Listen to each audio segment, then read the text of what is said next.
Salam dulur, kita berjumpa kembali dalam podcast Pawarto Aji bersama saya Harman. Salam sugeng rawuh Pak Prayit datang studio Pawarto Aji. Salam Mas Harman, matur suwun sampun diundang datang Pawarto Aji. Pripun kabaripun Pak? Mugia tansah sehat seger waras. Alhamdulillah Mas Harman. Dulur, Pak Prayit ini adalah pakar psikologi pesantren yang telah mengenyam studi doktoral ilmu tasawuf lintas negara. Pripun Pak, seperti apa studi tentang psikologi pesantren yang terhubung dengan ajaran tasawuf itu? Matur suwun Mas. Matur suwun Mas. Psikologi pesantren dan tasawuf adalah suatu pendalaman ekosistem pesantren berbasis tasawuf. Berangkat dari keprihatinan perkembangan ajaran tasawuf yang selama hampir 1 abad mengalami pembungkaman dan penekanan dari kelompok Zionis penjajah. Pembungkamannya seperti apa Pak? Ya, dari tahun 1900-an ajaran tasawuf di Indonesia telah dilarang oleh pemerintahan Zionis Belanda. Snuk Hugronje sebagai penasehat kerajaan Zionis Belanda telah memberikan masukan kepada pemerintah Zionis Belanda agar melarang ajaran tasawuf.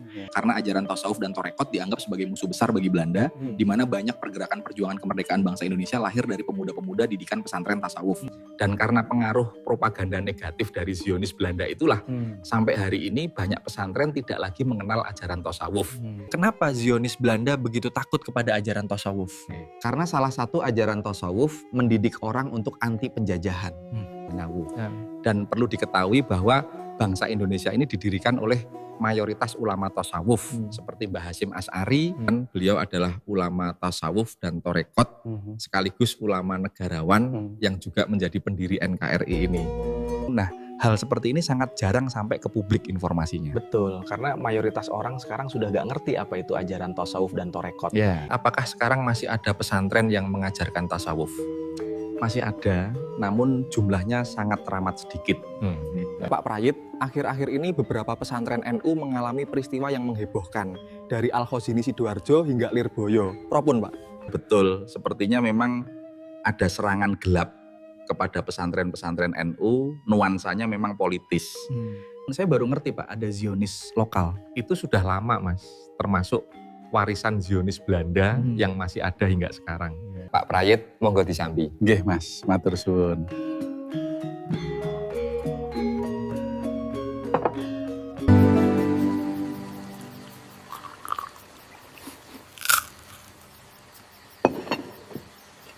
Saya baru ingat ada peristiwa serangan ke pesantren yang lebih mengerikan dari yang ada sekarang 3 tahun lalu. Iya, ada memang yang lebih mengerikan.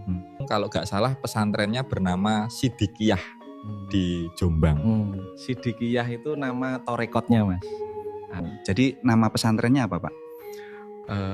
Umumnya ya pesantren Sidikiyah. Nah, itu salah satu pesantren tertua di Jombang Mas. Mulai dibangun pesantren dari tahun 1830. Masya Allah, sudah lama sekali.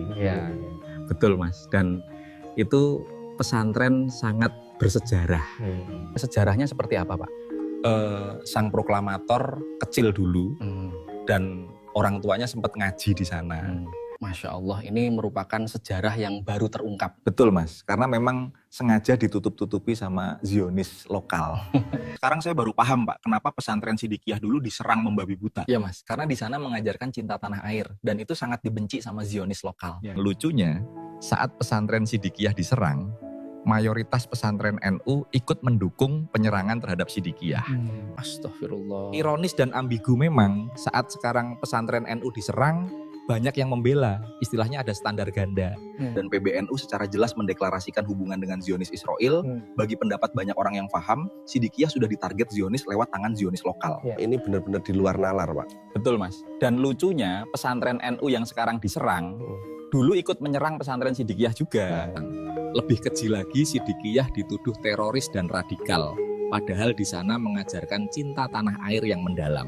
Putra sang kiai menjadi korban kekejian Zionis lokal itu, namun Gusti Allah Maha Adil, semua Zionis lokal dan internasional merasakan akibatnya sekarang. Putranya apa yang namanya Mas B itu? Betul Mas, dia putra tunggalnya sang kiai yang mengabdikan diri untuk masyarakat lemah. Memang kekejian Zionis sudah gak bisa ditoleransi. Betul Mas, bangsa kita harus terbebas dari Zionis lokal maupun internasional. Baik Pak, kiranya podcast kita telah cukup. Sampai bertemu di lain waktu. Matur suwun Mas, sampun diundang di podcast Pawarto Aji. Bolo, demikian podcast kita kali ini. Semoga membawa pemahaman tentang apa di balik penyerangan terhadap pesantren. Sampai berjumpa lagi di lain waktu. Salam.